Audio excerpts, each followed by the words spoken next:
We're learning more tonight about an historic co-stewardship agreement between Joshua Tree National Park and the 29 Palms Band of Mission Indians. News Channel 3's Bianca Ventura live at Spotlight 29 Casino in Coachella, where the signing happened earlier this afternoon. Bianca.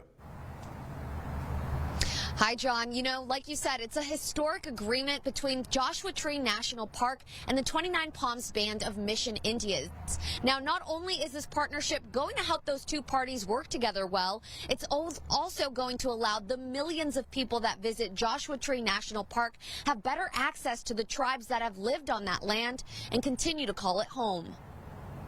It's an agreement that's the first of its kind for Joshua Tree National Park.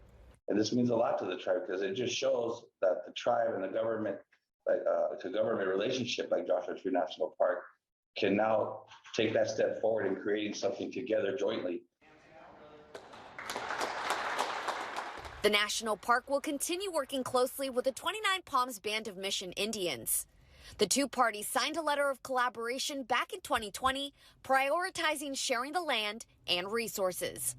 In the Park Service, we're here to take care of these places forever.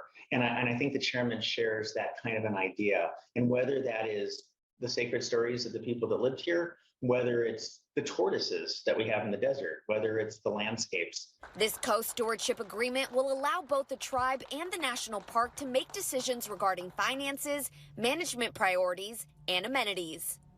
New resources are already in the works as a result of this partnership. One of the coolest successes that I've seen in the last year or so is we built a cultural center, like a park visitor center in the town of 29 Palms. And I had the opportunity to work with the chairman's staff, to do consultation, meaningful consultation on all the exhibits. A set of trails that'll connect the reservation and the national park's federal land is also on the way. Both the tribal chairman and the Joshua Tree National Park superintendent share that both parties oversee the funds that make these projects possible, some of which are made available through grants. Those federal dollars will be used to help plan a trail that will go from the reservation back into the Park Service area. We're going to do the labor on the Park Service side. Probably the tribe's going to do the labor on the reservation side. This new agreement is helping preserve the history and the presence of tribes that call Joshua Tree National Park home. Making sure that we find appropriate artifacts that are there that can be shared with the tribe, or they can be put into the cultural center that help tell the story of the Native Americans who lived here 10,000 years ago, the ones that lived here 1,000 years ago, the ones that live here today.